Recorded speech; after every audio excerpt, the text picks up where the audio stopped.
Para comenzar, les comento que en este curso las herramientas que vamos a usar en la plataforma son el chat para comentarios generales durante la presentación e interactuar con el resto de asistentes y panelistas. Pueden saludar también. Y el Q&A es para dejar las preguntas que surjan durante la presentación y estas serán respondidas en la mesa redonda. En las charlas que sean en inglés pueden hacer uso de la interpretación simultánea haciendo clic en el icono de interpretación abajo y seleccionando el idioma que deseen escuchar. Recuerden que si cuando termine una charla que sea en inglés y quieren volver al español, deben volver a hacer la configuración del idioma. Y ahora los voy a dejar con el doctor José Luis Tapia, que nos va a dar la introducción. Muchas gracias, Daniela. Bienvenidos. Me encuentro aquí junto a los organizadores, doctor Álvaro González, doctora Daniela Mazzoli y doctor Alberto Toso. Y junto con darles la bienvenida, vamos a comenzar inmediatamente pensando en este curso. Creímos que era bueno hacer una breve introducción y posteriormente a ello, la doctora Daniela Mazzoli va a seguir moderando la mañana y presentar a los distintos temas y profesores invitados. Bienvenidos y adelante.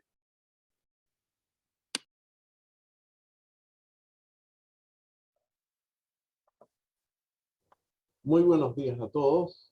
Al inicio de este curso, quisimos brevemente destacar su enorme importancia y que es un tema que no solo convoca a neonatólogos, sino que también a pediatras, broncopulmonares, enfermeras, matronas, terapeutas, etc.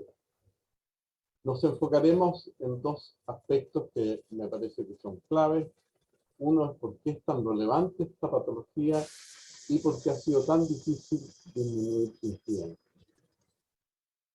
La displasia broncopulmonar es la secuela crónica más frecuente del prematuro en bajo peso, y en la red Neurosur, 1 de cada 4 sobrevivientes presenta este problema, y hay alrededor de un 17% de los sobrevivientes presenta una displasia moderada o severa.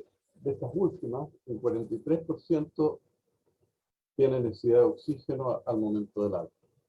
La displasia aumenta además significativamente los recursos hospitalarios y, muy importante, se ha asociado a peores resultados en desarrollo neurológico a corto y largo plazo.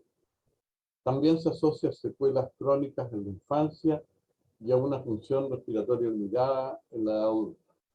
Datos de seguimiento en Chile dan cuenta que el 50% de menores de 1.500 gramos con displasia necesita rehospitalizarse.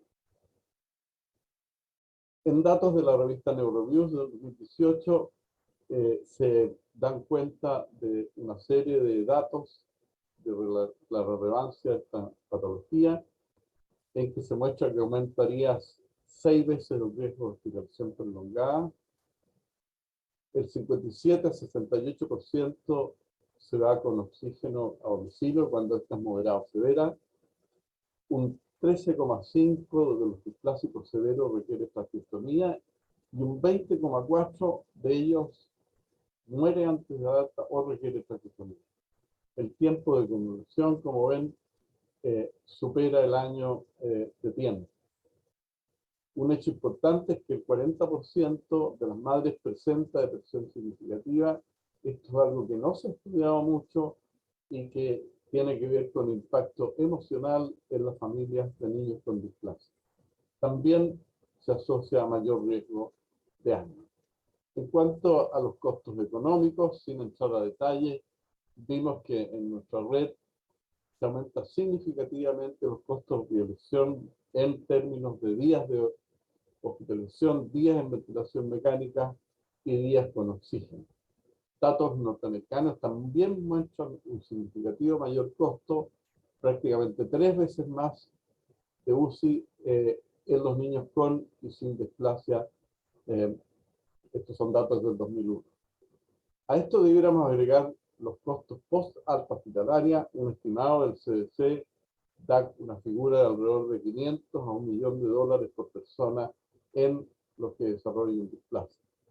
Por otra parte, datos de España calculan entre 45.000 y sobre 100.000 euros por caso los primeros años de vida en recién nacidos de muy bajo peso, con morbilidad mayor, especialmente si requieren oxígeno al alto. ¿Por qué ha sido tan difícil prevenir? Bueno, hubo una transición desde la antigua displasia en que ocurrían prematuros más grandes y era más influenciada por la ventilación mecánica y el oxígeno, a una nueva displasia de prematuros más inmaduros que aumentaron sobrevida, especialmente luego del uso masivo de corticoides prenatal y el surfactante postnatal. La displasia hoy día se concibe como algo mucho más multifactorial, con factores prenatales y genéticos, a los que se suma el uso o no de ventilación mecánica y oxígeno, factores inflamatorios, nutritivos, etc.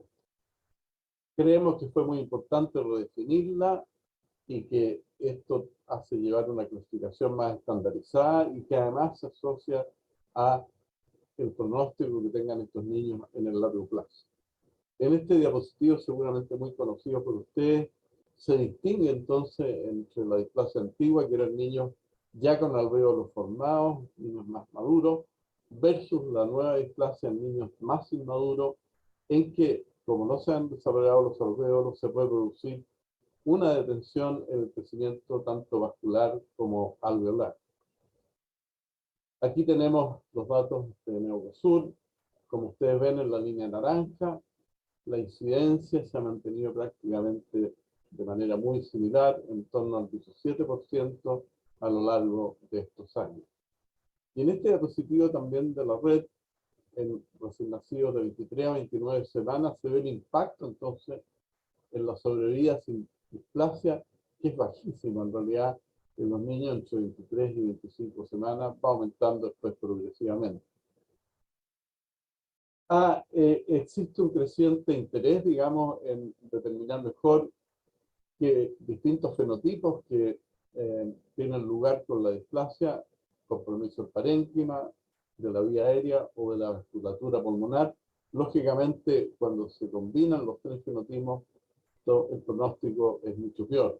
En nuestra experiencia, el hallazgo de hipertensión pulmonar es algo que es de difícil manejo y pronóstico en estos niños. Por último, quisiera centrarme en algo que realmente siempre ha producido una incógnita entre los recién nacidos, y es por qué hay tanta variabilidad entre los centros, incluso entre centros que tienen recursos muy similares. Estos son datos de Neocosur. Vemos los distintos centros, esta vez ajustando por riesgo. Aún así, entonces, se ve que hay centros que presentan incidencia de displasia observada mucho mayor a la esperada, y al revés, centros que presentan una displasia en un tono menor a lo esperado. Esto, sin duda, abre la puerta o la oportunidad a establecer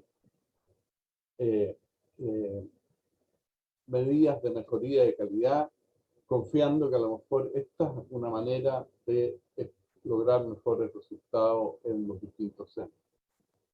En síntesis, entonces, podemos decir que la displasia es una de las secuelas crónicas más frecuentes en niños de muy bajo peso sobrevivientes, se asocia a peores resultados respiratorios y neurológicos, con enormes costos emocionales y económicos, y se mantiene prácticamente sin variación.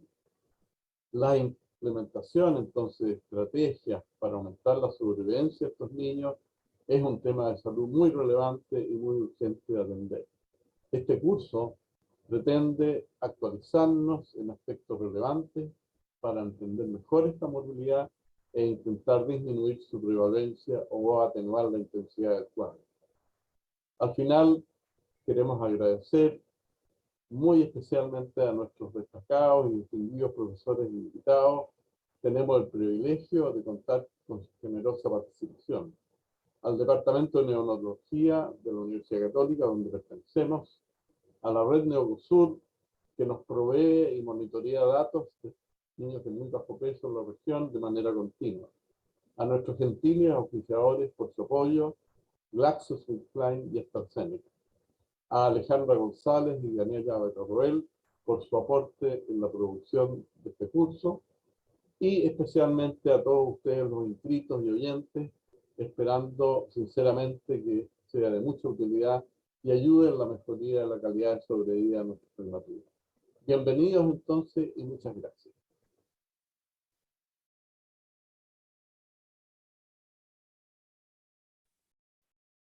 Buenos días a todos, es un agrado tenerlos acá, estamos muy contentos.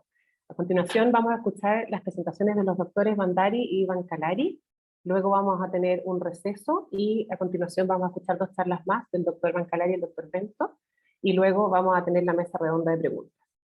El doctor Vineet Bandari es profesor de pediatría y división de neonatología de la Cooper Medical School of Rowan University en New Jersey.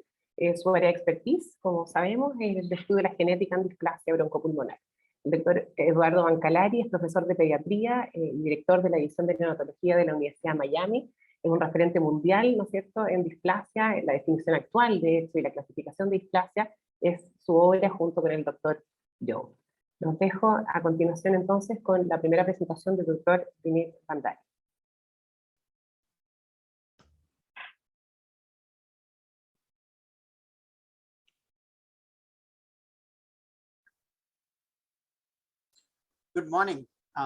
Buenos días. Voy a hablar con respecto a la fisiopatología de la displasia broncopulmonar. Me gustaría agradecer a los organizadores, especialmente a José Tapia y a Álvaro Rodríguez, por la amable invitación a participar en esta conferencia sobre BPD. Es importante entender la patobiología de BPD. Voy a explicar al dividirla en 4 grupos de factores: factores maternos, predisposición, ventilación mecánica e injuria por oxígeno. Entre los factores maternos que han sido asociados con el desarrollo de displasia incluyen cambios placentarios, insuficiencia, falta de corticoides antinatales, infección y tabaquismo. Voy a explayarme en cuanto a los 2 factores. Entre los factores del niño está la susceptibilidad genética, ser varón, raza especialmente caucásico blanco, microbiota alterada y sepsis. Voy a hablar un poco más en detalle sobre los microbiomas alterados que hacen que el lactante esté predispuesto a displasia. En cuanto a la ventilación mecánica, tiene que ver más bien con ventilación invasiva, que lleva a volutrauma, barotrauma y atelectotrauma. Y finalmente, la injuria por oxígeno es secundaria a liberación de especies reactivas de oxígeno que lleva daño del ADN, peroxidación lipídica y oxidación proteica. Voy a comenzar con los factores genéticos. Antes de nuestra publicación, en el 2006, se pensaba que había un aumento de factores genéticos, enfermedades genéticas o anomalías cromosómicas al nacer que contribuían a distintas enfermedades. Por cierto, eso aumentaba el riesgo de tener enfermedades de origen complejo en el resto de su vida. Lo que hemos tratado de mostrar es que después de controlar los efectos de los factores de riesgo antes mencionados, los factores clínicos, demostramos que el modelamiento genético encuentra una varianza de predisposición de factores genéticos y ambientales compartidos en un 65.2%. Y esto fue confirmado independientemente por Lavoie et al. Básicamente usaron 2 definiciones de displasia, una población distinta de lactantes pretérmino, que muestra que los factores genéticos justificaban un 80% de la varianza en propensión de DPB. Lo que nos indicaría que las enfermedades de origen prematuro o de niños que nacen prematuramente tienen una predisposición muy importante, y no solo la contribución del hecho que han nacido tempranamente. El hecho de ser nacido prematuro no implica que van a tener displasia broncopulmonar. Un 80% de la contribución a DBP es genética. ¿Cuáles son estos factores genéticos? Se ha estado investigando, se ha estado trabajando en múltiples SNPs específicamente polimorfismo de un solo nucleótido. Y aquí hay una lista de genes de SNPs que han participado en la predisposición a DPV en diversos estudios. Esto es de Lavoie et al. En mi libro de textos sobre DPP que voy a mostrar al final de mi presentación. Una publicación más reciente de nuestro grupo, a la que contribuimos un capítulo, Emery Reed Moe, Principios y Prácticas de Genética Médica. Esto acaba de salir este año. Ahí está la lista de los genes y los polimorfismos específicos que se han asociado con DPV. Hay otras enfermedades del prematuro, como retinopatía del prematuro, hemorragia intraventricular, pero quisiera destacar algunos de los genes y algunos de los polimorfismos que han sido asociados con DPV. Los genes se han involucrado, genes vasculares, el más famoso, factor de crecimiento endotelial, genes que tienen que ver con la inflamación, interleuquina beta, interleuquina 6, TGF beta, y también genes de proteína surfactante y otros misceláneos que se han relacionado. Por ejemplo, el factor de crecimiento insulin-like 1, que es polimorfismo específico. ¿Qué ocurre con factores antenatales? Entre el grupo de factores antenatales asociados con DPV, hay una lista de esta referencia y cualquier cosa que vaya más allá de esta línea, que es 1, ahí están los intervalos de confianza, que ya sea son 1, están completamente al otro extremo de esta línea, sugieren que está asociado significativamente. Y uno de los factores que surge es el tabaquismo materno. Por supuesto, hay otros conocidos como edad gestacional decreciente. Hubo un estudio de Cindy McCoy et al. Que se publicó hace un par de años, donde evaluaron dar vitamina C antenatalmente a fumadoras.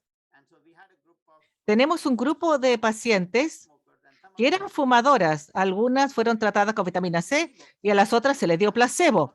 Examinaron la función pulmonar en los neonatos. Lo que es interesante es que los que recibieron vitamina C tuvieron una mejoría. Por ejemplo, en la compliance, una mejoría, pueden ver acá. Lo que es interesante es el hecho que aun cuando ellos siguieron a estos pacientes hasta un año de edad, de los que habían sido tratados con vitamina C, continuaban mejorando comparado con los que habían recibido placebo, lo que sugiere que el tabaquismo tiene un impacto en desarrollo pulmonar en los lactantes. Aquí hay otro estudio en que habían mostrado la función pulmonar a los 3 meses de edad y múltiples parámetros, y se demostró otra vez más el beneficio de administrar vitamina C. El estudio, entonces, que veía DPV per se en niños prematuros no se ha hecho, pero al menos es muy interesante. Estos datos sugieren que el tabaquismo impacta y puede ser modificado usando vitamina C, que se sabe es un antioxidante. ¿Qué ocurre con las infecciones? La infección clásica antenatal que se asocia con DPV es corioamionitis.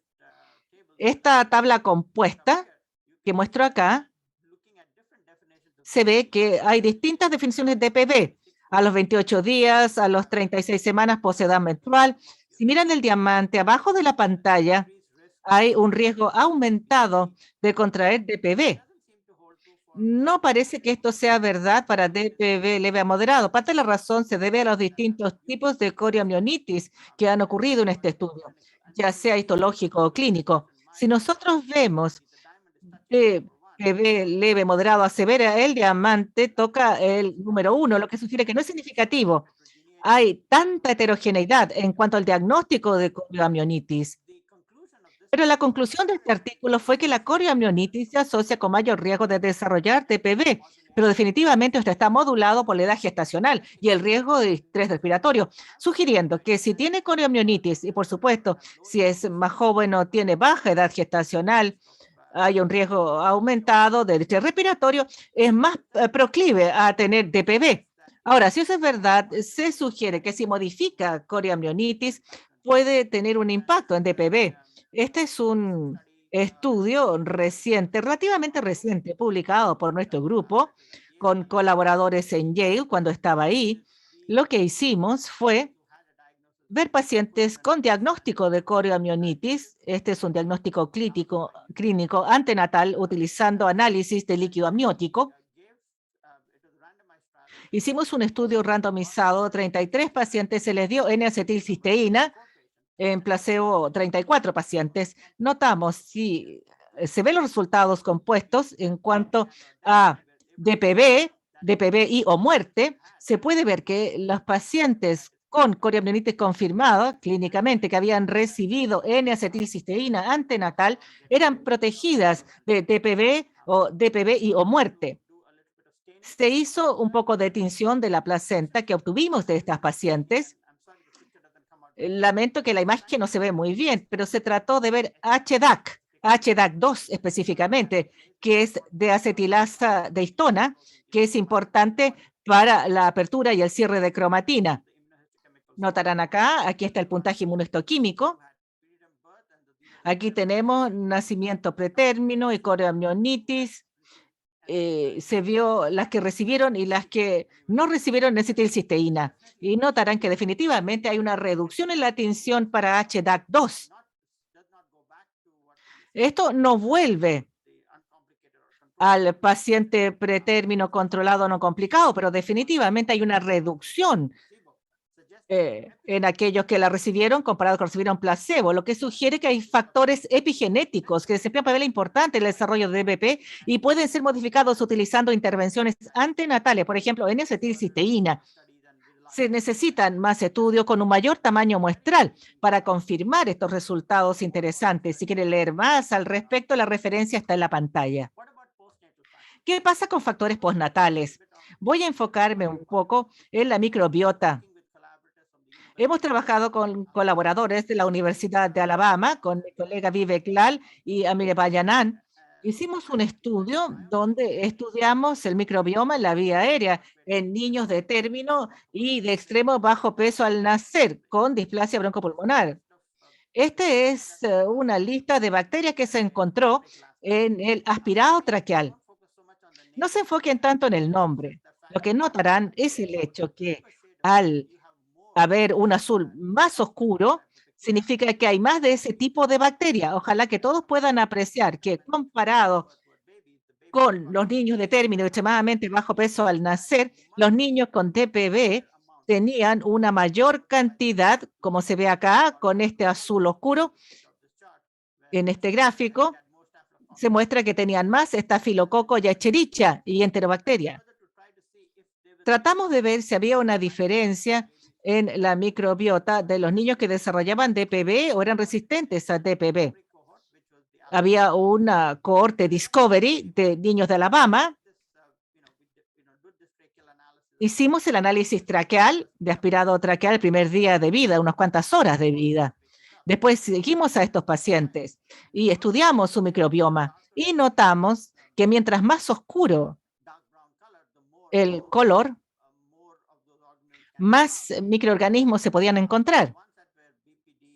Los que eran resistentes a DPB tenían un color más oscuro comparado con los que sí desarrollaron DPB. Y los que eran resistentes al desarrollo de DPB tenían una mayor cantidad de lactobacillus. Vamos a hablar más sobre el lactobacillus en un minuto. Otro hallazgo importante era ver algo llamado el índice de diversidad de Shannon, que nos habla sobre la variedad de organismos que se encuentran en el área. Aquí se ve que mientras más pequeño el casillero y más alto el número, implica una mayor variedad. Y mientras más grande el casillero y menor el número, hay menos variedad. Lo que se ve aquí en el casillero rojo es que hay una menor variedad de bacterias encontradas en los niños predispuestos a DPB y una mucha mayor variedad se encuentra en aquellos que son resistentes a DPB. Incluso en los pacientes que tenían coriamnionitis versus sin coriamnionitis, en el lactante de bajo peso extremo al nacer, notaremos que los números de lactobacillus son menores en los que tienen corio, o sea, lactobacillus era protector en este caso. Y esto muestra el patrón. Y destaca el hecho que el lactobacillus se encuentra más comúnmente en aquellos que son resistentes a DPB. Esta fue una cohorte Discovery, se hizo una cohorte de validación. Recogimos muestras en un grupo de Filadelfia y se hizo el análisis y se analizaron a ciegas los grupos. Lo que notamos es que incluso en la cohorte de validación con niños totalmente distintos en otro estado, el grupo resistente TPB tenía niveles más altos de lactobacillus y el mismo patrón de índice de diversidad de Shannon, lo que sugiere que esta es la posibilidad que la microbioma de la vía aérea, que uno capta muy tempranamente en la vida, puede desempeñar un papel en la patogenia de TPB. Hay un interés en ver la vía aérea, también intestinal, y ver si hay una correlación entre ambas. Este estudio del Reino Unido, publicado hace un par de años, no mostró ninguna similitud del microbioma. Hay muchas diferencias en el microbioma recogido de la saliva y del intestino versus distintas partes de la vía aérea alta y baja. Pero lo que sí se observa es que donde se desarrollaban bacterias, donde se detectaban bacterias, había mayores niveles de IL-6 y IL-8 en el aspirado traqueal, así también como el lavado broncoalveolar, lo que implica que la teoría de inflamación desempeña un papel importante en la patogenia de las bacterias. Y entre las bacterias que se encontraron, si vemos los colores de acá, volvemos a estafilococo, enterococo, micoplasma y ureaplasma, lo que va junto con el hecho que estos microorganismos se sabe que causan inflamación y son más proclives a producir más inflamación, lo que daña el pulmón predisponiendo a TPB. Entre los otros factores postnatales que publicamos en el 2006, el mismo factor que mencioné antes, raza, bajo peso al nacer, presencia de PDA, esto fue publicado en 2019, el uso de surfactante junto con diagnóstico de estrés respiratorio, mayor riesgo de sepsis. Otro estudio publicado un par de años atrás emula lo que nosotros mostramos en el 2006. Destaca el hecho que junto con el uso de oxígeno, mayor duración de ventilación mecánica invasiva. ¿Cómo es que la hiperoxia lleva a DPB? Aquí están especies reactivas de oxígeno, aquí está nitrato de peróxido, superóxido, etcétera. Básicamente esto perturba el funcionamiento de las células, daña las células y esto lleva a disfunción mitocondrial y a una disrupción del desarrollo vascular, así como del desarrollo alveolar. Acá vemos un diagrama de flujo que nos muestra cómo está esta vía. Se ve que se liberan las especies reactivas de oxígeno y de nitrógeno, lo que lleva a daño del ADN, peroxidación lipídica, y como dije, se inicia una respuesta inflamatoria que involucra las células inflamatorias y la liberación de diversas citoquinas y otros factores que impactan la mitocondria, el ciclo celular, muerte celular, factor de crecimiento anormal, proteínas de la matriz anormales, factores angiogénicos anormales, por ejemplo, interferón gamma, TGF-beta, factor de crecimiento endotelial vascular, etcétera. Todo esto en combinación y actuando sobre distintos tipos celulares y vías de señalización lleva a una alteración de la vascularización, que es el fenotipo pulmonar clásico de DPB. Esta figura acá indica cómo las especies reactivas de oxígeno impactan el funcionamiento de células inflamatorias, llevando a daño de los alvéolos, vasos sanguíneos, etcétera. Esto ha sido destacado en esta revisión de Bernard Thibault, publicada en el 2019, donde se ve que la concentración de FiO12 tiene un impacto en TPB. Sí, consistentemente tiene una menor exposición a oxígeno, exposición a oxígeno suplementario, el niño pretérmino tiene menor posibilidad de DPB comparado con los que tienen alta exposición. Yo tiendo a usar lo que llamo la regla del 40, 60, 80%. Si es menor de 30 a 40%, tiene menos posibilidad de desarrollar DPB, pero si va más alto, tiene una mayor posibilidad de DPB. Esencialmente se debe al hecho que está liberando más especies reactivas de oxígeno, lo que causa daño al pulmón debido al hecho que los sistemas de defensa antioxidante de estos niños pretérmino no están a nivel. La ventilación mecánica invasiva, otro factor importante que contribuye a la fisiopatología de DPB, y tenemos el daño por estiramiento de las células endoteliales y se liberan las citoquinas, se activan estas células inflamatorias que producen daño a la barrera alveolo capilar, produce edema pulmonar y daño al funcionamiento de estas células, lo que produce disfunción del desarrollo alveolar y pérdida de desarrollo vascular. Un artículo reciente analizó la duración de ventilación mecánica invasiva. A medida que aumenta la cantidad de tiempo que pasa con ventilación invasiva, el riesgo de contraer DPV es mayor. Surge la pregunta de si la ventilación mecánica invasiva es un riesgo aumentado de DPV. Si modificamos esto, si cambiamos a ventilación no invasiva, si sacamos el tubo, va a tener una repercusión. Hicimos este estudio en el 2014. Ven acá un gráfico. En el eje de la CI está la probabilidad de DPV y el tiempo de la primera extubación. Los azules son los que fueron extubados el día de vida 1, 2, 3. Los rojos se extubaron día de vida 4 a 7 y se extubaron acá en otros días.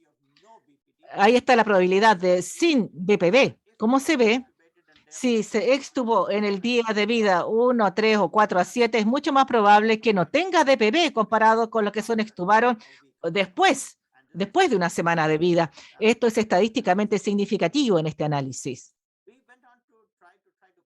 Tratamos de cuantificar este riesgo de DPV y comparamos día de vida 4 a 7 con extubación 1 a 3 y cuando uno demora la extubación incluso más allá de una semana versus extubación en los primeros 3 días, debido al riesgo aumenta 5 veces.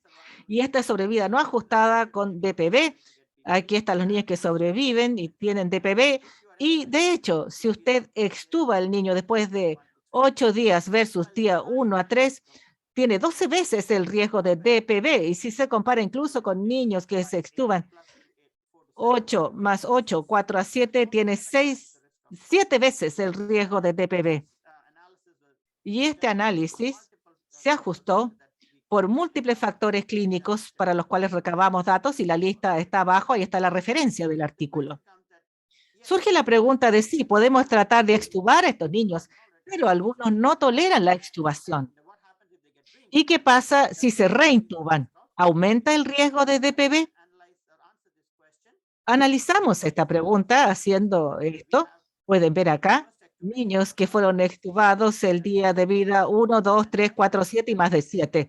Y vimos si había fracaso de extubación, si se reintubaban al cabo de unos días versus no ser reintubados. El fracaso de extubación, sí o no. Y si compara los que se reintubaron al cabo de unos días durante su permanencia en la UCIN y los que nunca se extubaron después del día 4 a 7, ¿cuál es el riesgo de DPV? Vimos que no había diferencia. Incluso si se reintuba versus los que se demoran más allá de 3 días, no hay una diferencia tan grande en cuanto de DPV, porque como ven, el valor P no es significativo. ¿Qué pasa con aquellos que se reintubaron después del día 3 versus los que no se extubaron hasta el día 7? Que nunca se reintubaron. Acá vemos que el riesgo aumenta casi 16 veces y usted espera 7 días para extubar, aun cuando no se reintube. Es decir, usted no debería asustarse de extubar a un niño, darle soporte con ventilación no invasiva. Ese es otro tema. Y al demorarlo, está aumentando el riesgo de DPV, casi 16 veces. Ahora, día de vida 4 a 7 versus día de vida 7, si uno demora la extubación. Incluso si se reintuba, si ha reintubado al niño después de los 7 días de vida versus extubar por primera vez después del día de vida 7, el riesgo de DPV sigue siendo 9 veces. Al ajustar múltiples factores relevantes, el día de extubación 1 a 3 se asocia con un riesgo reducido de DPV comparado con extubación de 4 a 7 o extubación de la primera semana de vida. La extubación, día de vida 4 a 7, se asocia con un menor riesgo de DPV cuando se compara con la extubación después de la primera semana de vida. Esto destaca el hecho que la ventilación mecánica invasiva por periodos prolongados aumenta el riesgo de DPB y es mucho mejor tratar de extubar preferiblemente entre los días de vida 1 a 3, al menos entre los días 4 a 7, aunque se reintuben más allá del día 3 y más allá del día 7, en esta categoría de pacientes todavía están protegidos en cierta medida de DPB. Las tasas de reintubación no difieren entre los grupos de estudio. Los niños que fracasan la extubación temprana y tienen que ser reintubados todavía tienen menos riesgo de DPB que los niños que fueron extubados posteriormente y no necesitaron ser reintubados. Esto es un punto muy importante que quería destacar en esta diapositiva. Este es el primer estudio que lo mostraba y ha sido confirmado por 2 investigadores independientes, un grupo del Children's Hospital de Filadelfia y otro grupo Nationwide Children's Hospital en Columbus, Ohio. Estaría encantado de enviar la referencia si les interesa leer esos 2 artículos. Como mencioné, hay una combinación de factores genéticos y clínicos que predisponen que tenga DPP. Este estudio trató de ver una variedad de factores clínicos y trató de seleccionar algunos marcadores genéticos específicos y combinar ambos para ver si podían predecir el riesgo de DPP. Aquí pueden ver algunos de los genes que han visto comparado con DPB versus control. Y aquí están las características de DPB y aquí se ve los genes que predisponen a DPB y el factor clínico que les mostré en la diapositiva anterior. Se puede ver acá que si usted combina ambos, está mucho mejor para predecir DPB comparado con solo ver las características clínicas y la combinación de factores genéticos, genes, que muestran el riesgo de DPB. Esencialmente, lo que les he dicho hasta ahora es el hecho que hay factores genéticos, hay factores antenatales y hay factores postnatales, pero lo clave acá, lo más importante que parece estar presente todo el tiempo es el hecho que hay inflamación, ya sea prenatal, coreamnionitis o inflamación postnatal, que puede ser local en el pulmón o sistémica. Cuando existe esta serie de inflamaciones o distintos tipos de inflamación que lleva a inflamación persistente que va a interferir con el desarrollo del pulmón, ahí se produce esta desorganización del desarrollo vascular, pulmonar y lleva a DPD. Algunos de los factores que ya mencioné, pero quiero reiterar algunos de ellos, como se ve acá, tenemos la ventilación mecánica que lleva a liberación de citoquinas, TG-beta. Me gustaría recordar las infecciones, el tabaquismo, la susceptibilidad genética, especies reactivas de oxígeno que causan el influjo de estas citoquinas inflamatorias que pueden dañar el pulmón, llevando a disrupción del desarrollo vascular y alveolar, lo que produce un niño con DPB. Esto es de unas últimas publicaciones en el British Medical Journal, donde tratamos de combinar. Tratamos de destacar que hay un fenotipo variable en el sentido que hay niños que pueden ser resilientes a DPB, factores genéticos, el microbioma, ser mujer, edad gestacional mayor y otros pacientes que son más proclives a DPB. Es decir, hay una graduación de respuesta que obviamente se ve afectada por la modulación epigenética. Ya les mostré eso en cuanto a predisposición, junto con factores como coreamnionitis, oxígeno suplementario, presión positiva y un microbioma hostil. Y todo eso puede producir inflamación. Esta inflamación puede ser modificada por factores como dar cafeína, corticoides, leche materna. Tiene un impacto en el microbioma y uno diría que una mayor cantidad de lactobacillus puede ser protectora. Cuando ocurre el daño tisular, hay una alteración del desarrollo alveolar, vascular, y si eso pasa, puede haber DPB leve, moderado a severo, pero si tiene factores protectores, microbioma favorable, lactobacillus, vitamina A, buena nutrición, uso de cafeína y tratar de controlar las infecciones, al final puede no tener DPB y un pulmón relativamente sano. Con eso, quisiera agradecerles por su atención y estaré feliz de responder cualquier pregunta. Si no puedo responder algunas de las preguntas, pueden obtenerlas a partir de estos libros de texto. Y este es el último, donde se ven terapias probables que pueden ayudar y tener un impacto en DPB. Y con eso, muchísimas gracias.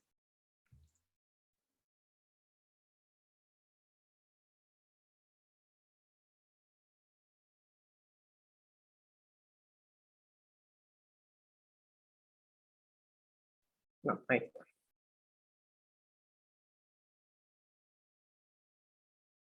Buenos días. Soy el doctor Eduardo Bancalari, profesor de pediatría de la Universidad de Miami, Jackson Memorial Hospital, y el director de la división de neonatología en la Universidad de Miami. Antes de comenzar, quiero agradecer a los doctores José Luis Tapia y Álvaro González, organizadores de este evento, por darme la oportunidad de estar aquí con ustedes. El tema que vamos a discutir es se refiere a la definición de la displasia broncopulmonar, que es un tema bastante candente y bastante discutido. Y ya mencionaremos cuáles son las razones por las cuales existe tanta controversia hoy en día sobre esta definición o definiciones. La displasia fue descrita hace alrededor de 55 años por Northway Rosanne Porter en un grupo de niños que sobrevivieron por varias semanas después de ventilación mecánica agresiva y con oxígeno muy alto, y desarrollaron entonces este cuadro muy grave de displasia con alteraciones morfológicas, radiográficas y funcionales muy marcadas. Es por ello que al comienzo, digamos, de la era de displasia, que siguió a la introducción de ventilación mecánica en estos pacientes prematuros, era muy fácil realmente definirla, no había ninguna duda. Estos eran todos niños que, como dije, habían tenido distrés respiratorio, habían recibido ventilación mecánica agresiva y desarrollaron entonces signos claros de enfermedad pulmonar crónica, con insuficiencia respiratoria, muchas veces dependiendo de oxígeno por largo tiempo, y además con retención de CO2. Y todos estos niños tenían cuadros o alteraciones radiográficas muy marcadas en sus pulmones. Problema en relación a la definición es que con la introducción de surfactante postnatal y el uso de esteroides antenatales, el cuadro de displasia grave se hizo muchísimo menos común y fue reemplazado en la mayoría de los niños por un cuadro mucho más leve, un cuadro de alteración pulmonar difusa, sin estos cambios graves de enfisema y colapso y fibrosis que veíamos en los casos más graves. Y este cuadro, como digo, más que estar inducido por ventilación mecánica agresiva, es una consecuencia del nacimiento en época muy, muy inmadura, en la cual no se ha producido todavía la alveolarización, el desarrollo de alvéolos en estos pulmones muy inmaduros. Esto realmente es lo que ha traído toda esta controversia con respecto a la displasia, que hoy en día, como digo, es una insuficiencia respiratoria crónica, también debida a cierta injuria y un desarrollo anormal, pero más que nada, como digo, está debida al parto de un niño en una época muy inmaduro, en el estado canalicular generalmente de sus pulmones. El hecho es que prácticamente todos estos niños tienen cierto grado de displasia porque el pulmón del niño inmaduro, aunque no tenga el daño que se induce con la ventilación y el oxígeno, va a ser un pulmón que no va a tener un desarrollo como el niño que llega a término o cercano a término. Por lo tanto, hoy en día la pregunta más que nada no es si el niño tiene displasia o no tiene displasia. Nosotros sabemos que todo niño que nace a las 23, 24 o 25 semanas no va a tener un pulmón normal, por lo tanto va a tener cierto grado de displasia. Y la pregunta realmente es cuál es la severidad de esta alteración del desarrollo pulmonar en estos niños. Este es solamente un diagrama mostrándoles a ustedes la incidencia de displasia broncopulmonar en niños de distinta edad gestacional, reflejado por cada una de estas columnas, usando las distintas definiciones que se han utilizado durante los últimos 40, 50 años. Y el punto que quiero demostrarles es, primero que nada, que como todos sabemos, la incidencia es mucho más alta en los niños mientras más inmaduros son, pero lo otro ustedes pueden ver también que la incidencia varía muchísimo de acuerdo con la definición que estemos usando. Lo que nos hace concluir de que es muy importante que nos pongamos de acuerdo, porque si no, pequeñas variaciones en las definiciones pueden cambiar totalmente la incidencia de la displasia en nuestras poblaciones. Ustedes ven aquí, por ejemplo, que si es que exigimos hoy en día la necesidad de oxígeno durante los primeros 28 días, la incidencia de displasia es bajísima. ¿Por qué es esto? Y esta fue una de las definiciones que se usó al comienzo de los años 70. Esto se debe, esta baja incidencia se debe a que muy pocos niños van a requerir oxígeno adicional continuo durante el primer mes de vida. La mayoría de ellos van a tener periodos en los cuales pueden salir del oxígeno y mantener saturaciones adecuadas mientras que respiran aire, 21% de oxígeno. En el comienzo de los años 70, esto no era así. La mayoría de estos niños requerían oxígeno en forma continua durante muchas semanas y por lo tanto la incidencia era mucho más alta. Pero la presentación clínica ha variado en una manera que hace que estas definiciones originales hoy en día no sean aplicables. Así es que hoy en día, en vez de usar oxígeno durante los primeros 28 días, lo que se utiliza es oxígeno por 28 días, pero en cualquier momento, no tiene que ser continuo. A medida que vamos hacia la derecha, la incidencia baja, porque estamos usando criterios diagnósticos de displasia que incluyen niños más graves, más severos. Y por lo tanto, la incidencia cae, como ustedes pueden ver, de alrededor de un 50% con estas definiciones más liberales, a solamente un 10 a un 15% utilizando las definiciones más severas. ¿Por qué hablamos tanto de definiciones de displasia broncopulmonar? La verdad es que la definición no es muy importante para los clínicos.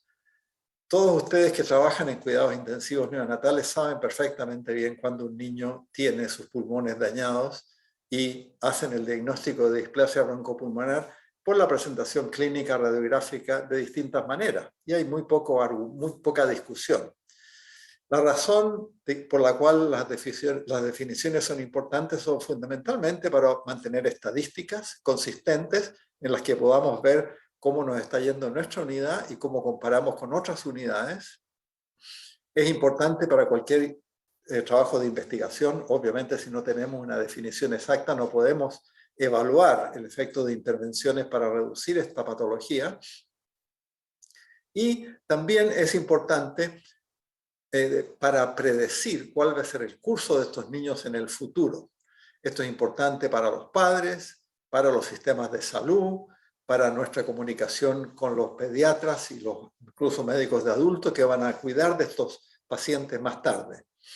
Y también aquí en Estados Unidos, por lo menos, es importante tener un diagnóstico consistente que sea aprobado por los seguros, y ya sea estatales o privados, porque el reembolso se hace en muchos casos en base a criterios diagnósticos.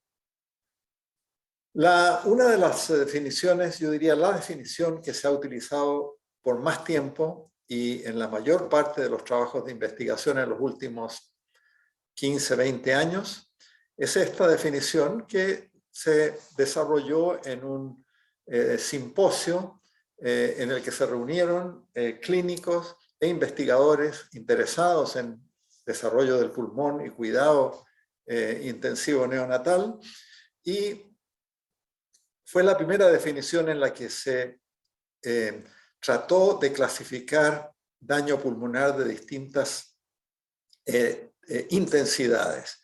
Y esto yo creo que ha sido la razón fundamental por la que esta definición se ha utilizado tanto, porque es muy importante cuando estamos hablando de displasia de no dicotomizar, no decir el niño tiene displasia o no tiene displasia, porque como dijimos antes, todos los niños prematuros tienen cierto grado de displasia, y la definición entonces es importante que defina la severidad de este cuadro, la variabilidad en cuanto a la severidad del cuadro. La mayoría de las definiciones hasta hoy han utilizado la necesidad de oxígeno como un criterio de severidad del daño pulmonar. Y esta es una decisión que se ha hecho como por exclusión, porque se ha demostrado de que la necesidad de oxígeno es uno de los criterios más específicos, uno de los indicadores más específicos de cuál es la alteración del intercambio gaseoso a nivel del pulmón.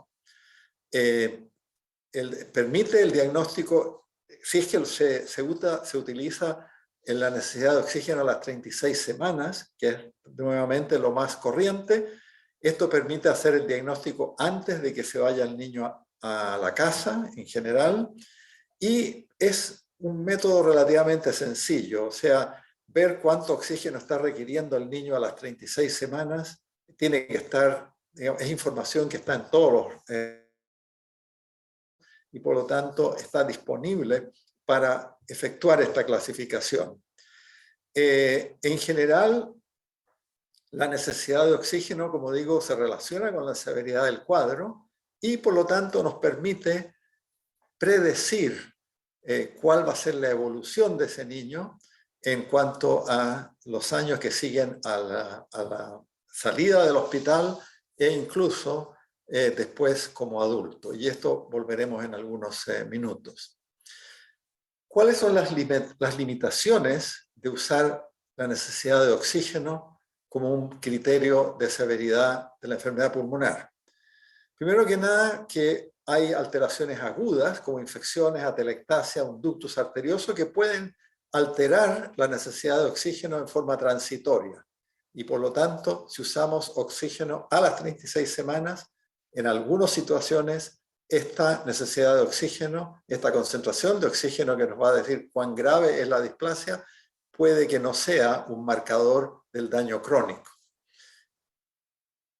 Los prematuros tienen un problema de control de la respiración, en el cual tienen apnea, respiración periódica, y esto también hace de que la necesidad de oxígeno varía.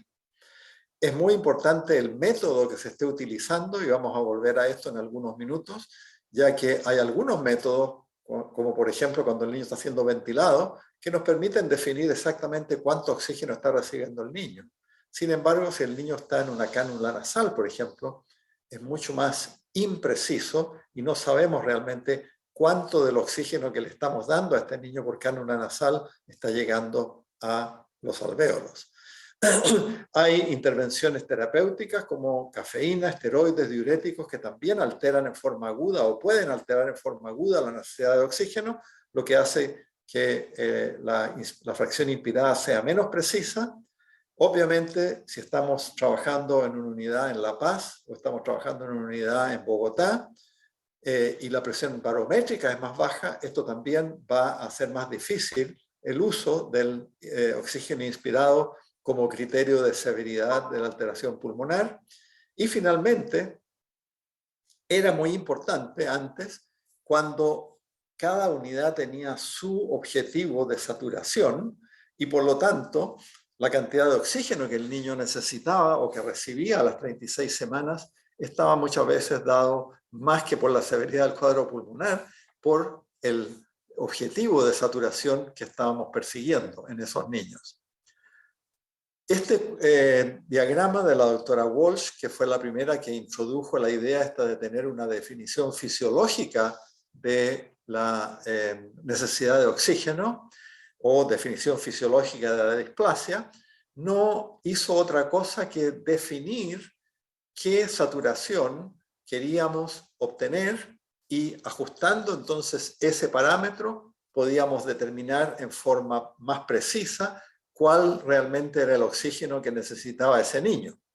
Y como ustedes ven en esta publicación de Michelle Walsh, con la definición clínica y la fisiológica, en algunas unidades habían diferencias muy notables, lo que obviamente se debía a distintos criterios de objetivo de saturación.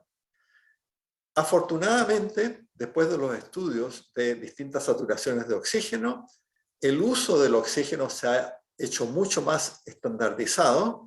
Hoy en día la mayoría de las unidades tratan de mantener saturaciones entre 90 y 95 y por lo tanto ustedes pueden ver aquí en las barras azules y rojas, ya sea oxígeno a las 36 semanas o definición fisiológica, son prácticamente las mismas. Así es que hoy en día realmente estamos haciendo una definición fisiológica en forma continua porque le estamos diciendo a nuestras enfermeras que observen los monitores y que mantengan la saturación entre 90 y 95 y por lo tanto estamos haciendo una definición fisiológica en todos nuestros niños.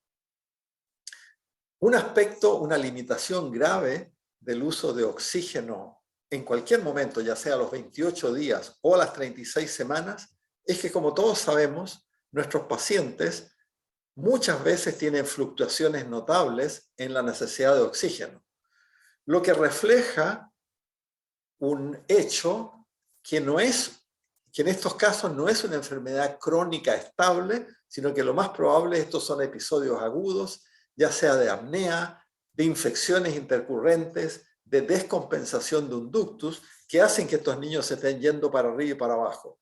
Por lo tanto, en este niño, por ejemplo, si evaluamos la fracción inspirada de oxígeno a las 36 semanas de edad corregida, el niño está en 30% de oxígeno o más y lo vamos a llamar displasia broncopulmonar. Sin embargo, ustedes pueden ver que este niño, el día siguiente, está prácticamente respirando aire, lo que indica que esta concentración de oxígeno en este día muy probablemente fue por un deterioro agudo y no por un daño crónico pulmonar. Esto ha hecho entonces de que hoy en día algunas de las definiciones requieran una fracción inspirada de oxígeno elevada por varios días, 3, 4 o 5 días, y no solamente en un momento determinado. Creo que esto es algo que tenemos que tener en mente siempre que usamos cualquiera de estas definiciones. Si no usamos oxígeno, y mucha gente ha criticado el uso de oxígeno para definir el daño pulmonar, ¿qué otra cosa podemos usar? Otro tipo de soporte respiratorio, ya sea CPAP, ventilación nasal, etc. Hoy en día, como veremos, hay algunas definiciones que requieren el uso de ventilación con presión positiva intermitente a las 36 semanas. La otra posibilidad es usar presión de CO2 como indicador de falla respiratoria. El CO2 tiene mucho más que ver con el control de la respiración que con el daño del parénquima pulmonar. Por lo tanto, no creemos que sea una alternativa adecuada. La otra posibilidad es usar cambios radiográficos y el problema aquí es que esto requiere interpretación subjetiva y no hay cambios específicos que podamos decir que se deben a displasia versus otra de las patologías pulmonares que vemos en estos niños. Así es que más recientemente usando SCAN por tomografía computarizada o resonancia magnética han descrito cambios que puede que sean más específicos. Problema con esto, como digo, que siempre necesita interpretación, subjetividad y obviamente son test que en muchos lugares no están disponibles fácilmente. La otra posibilidad que se discute siempre es, bueno, ¿por qué no usamos evaluación de función pulmonar, mediciones de resistencia, de distensibilidad, de distribución del aire inspirado? Probablemente estos test serían, digamos, más útiles para graduar la severidad de la alteración del pulmón, pero desgraciadamente las alteraciones fisiológicas del pulmón no son específicas para la displasia o para una neumonía o para un enfisema pulmonar intersticial. Por lo tanto, no creo que vayan a tener una utilidad diagnóstica. Pueden que nos digan cuán severa es la alteración, pero no van a permitirnos hacer un diagnóstico diferencial más exacto.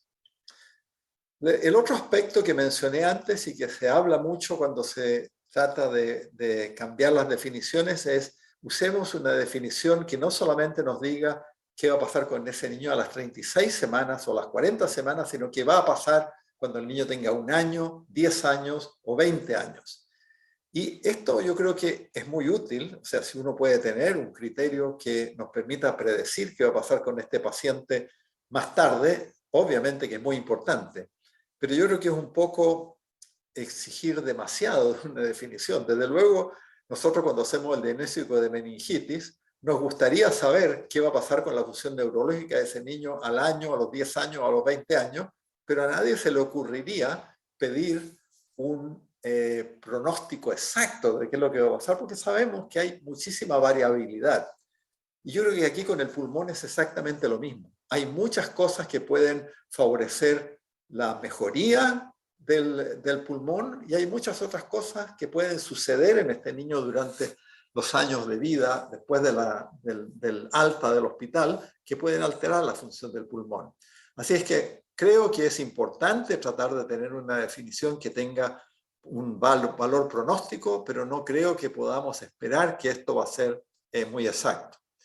Esta es una publicación del doctor Richard Ehrenkrantz hace muchos años, utilizando los datos de la red de investigación neonatal aquí en Estados Unidos, y demostró claramente que la incidencia de uso de medicinas o de hospitalización repetida por causas respiratorias o de déficit neurológico aumentaban gradualmente desde el niño que no tiene displasia hacia el niño que tiene displasia leve, moderada o severa. O sea, hay una relación clara entre la severidad del cuadro definida por este criterio del NIH y el pronóstico, pero obviamente no es 100%.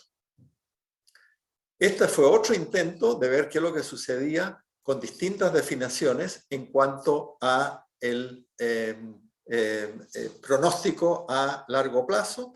Y nuevamente ustedes pueden ver que se usó oxígeno por 28 días, oxígeno y soporte respiratorio a los 28 días, oxígeno a las 36 semanas, oxígeno o soporte respiratorio a las 36 semanas, y se relacionó entonces con un outcome adverso entre 18 y 21 meses de edad. Y ustedes pueden ver que aunque aumenta el pronóstico de, digamos, la predicción de un pronóstico adverso, a medida que vamos usando un criterio más estricto, el aumento no es tanto como uno quisiera. De 0.72 a 0.75 realmente aumentando el criterio de severidad. Así es que se puede, digamos, mejorar la predicción a medida que usamos un criterio más estricto, pero la verdad es que el poder predictivo no aumenta tanto. Uno de los problemas más graves en cuanto a definir la displasia usando el oxígeno, como mencioné antes, es que hoy en día gran número de nuestros niños están recibiendo oxígeno por cánula nasal a las 36 semanas. Y el problema es que, como dije antes, es muy difícil saber exactamente qué concentración efectiva de oxígeno están recibiendo estos niños, porque depende del flujo, depende del tamaño de las cánulas nasales, depende si el niño tiene la boca abierta y está respirando por la boca o por la nariz. En fin, hay una serie de variables. Es por eso que otra reunión de un comité del NIH, que nos reunimos el año 2018, tratamos de desarrollar un criterio en el que se incluye el uso de cánulas nasales de alto flujo, utilizando flujos altos, flujos más bajos, menos de 3 litros y aquí menos de 1 litro. Y esencialmente se divide entonces la displasia en grado 1, 2 y 3 en cuanto a su severidad. Obviamente niños que necesitan ventilación invasiva están en los grados más graves, grado 2 o grado 3, cuando reciben, además de ventilación mecánica, oxígeno. Y los otros criterios entonces ya están más basados en la presión, en CPAP, o en la cantidad o concentración de oxígeno que estos niños están recibiendo a través de las cánulas nasales. Este criterio se publicó, digamos, en el Journal of Pediatrics de 2018 y realmente no hay mucha evaluación validación de este criterio, yo creo que es razonable utilizarlo, porque es imposible hacer una clasificación exacta si no nos fijamos en el oxígeno que estos niños están recibiendo por cánula de alto flujo. La otra definición que se publicó el año siguiente es la de Eric Jensen, del Children's de Filadelfia, publicó en el 2019, y nuevamente el doctor Jensen graduó la displasia en base a el oxígeno que estos niños estaban recibiendo por vía nasal, cánula nasal, o por CPAP, o por ventilación nasal, y el grado más severo de displasia lo definió en esta propuesta por el uso de ventilación mecánica a las 36 semanas de edad gestacional. Este criterio tiene la ventaja de que predice, en este caso los niños con muy grave, predice una morbilidad respiratoria seria o mortalidad en un porcentaje alto de los niños. Lo que pasa esencialmente cuando definimos displasia por niños que requieren ventilación mecánica a las 36 semanas es que estamos seleccionando un grupo muy pequeño de niños muy graves. Así que no es sorprendente de que tenga una mejor correlación con pronóstico malo a largo plazo, porque como digo, muchos de estos niños son niños que han estado meses en ventilación mecánica, muchos de estos niños son niños traqueotomizados y por lo tanto no es digamos, sorprendente que sean niños que van a tener mal pronóstico. Esta definición funcionó estadísticamente bien y es por eso que hay mucha gente que propone usarla hoy en día. El problema, a nuestro juicio, es que el uso de ventilación mecánica es mucho más arbitrario y variable de una unidad a la otra que el uso de oxígeno. Yo creo que nosotros somos mucho más uniformes en cuanto a la fracción inspirada de oxígeno que le estamos dando a nuestros niños para mantener una saturación de 90 a 95 que el uso de ventilación mecánica. De hecho, en cada unidad yo creo que hay distintos criterios, distintos neonatólogos, de cuándo extubar, cuán agresivamente extubar, qué otras alternativas de soporte respiratorio usamos, que hacen, como digo, que la indicación de ventilación mecánica sea más subjetiva, más variable. Como dije antes, es importante, sin ninguna duda, tratar de predecir el pronóstico a largo plazo, así es que no trato de minimizar la importancia de esto, pero yo creo, como dije antes, que hay muchas variables que hacen de que esta predicción de la función pulmonar a largo plazo va a ser siempre muy difícil por todas las razones que expongo aquí nuevamente y que mencioné antes, que hay muchos otros factores que interfieren en lo que sucede con estos niños tienen después, o la evolución que tienen después de irse a la casa. Esta es una lista que, digamos, es un poco teórica. Esto, a nuestro juicio, serían los puntos que debería cumplir una definición ideal de displasia broncopulmonar, que ustedes ven son muchos y muy difícil de lograr en todas estas definiciones. Obviamente uno quiere que la definición refleje el grado de severidad, que sea más o menos inmune a intervenciones o cambios agudos en otras patologías pulmonares que pueden intercurrir en un niño que tiene o no tiene displasia. Tiene que ser relativamente sencilla y basada en datos objetivos que están disponibles en el récord médico para poder aplicarla. Tiene que incluir niños que fallecen antes de las 36 semanas por causa respiratoria, porque estos obviamente son los niños muchas veces que tienen mayor severidad del cuadro respiratorio. Y idealmente, como hemos mencionado, debería también darnos una idea de cuál va a ser el pronóstico de este niño a largo plazo.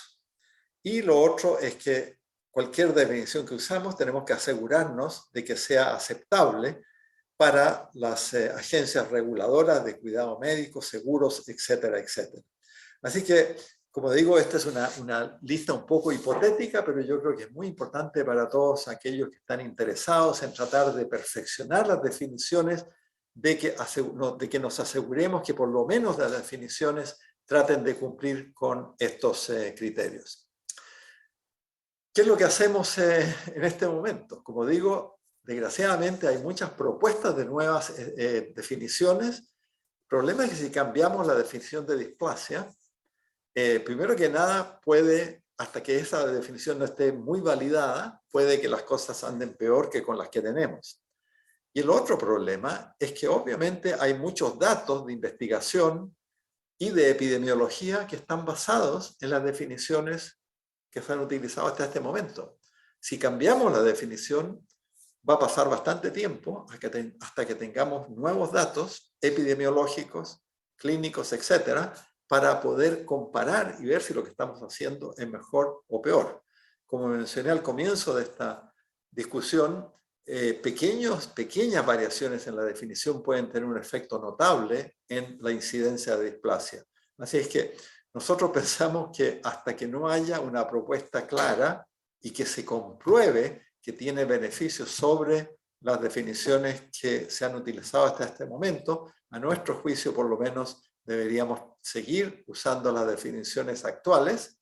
Podemos intentar nuevas definiciones y compararlas en cuanto a su efectividad y predicción con las anteriores, pero creo yo, como digo, que es un error olvidarnos de las definiciones anteriores, porque en buenas cuentas no vamos a tener ninguna historia epidemiológica para basar qué es lo que sucede en el futuro. Estos son los comentarios que quería hacerle con respecto a definición. Espero que tengamos algunos minutos. 3.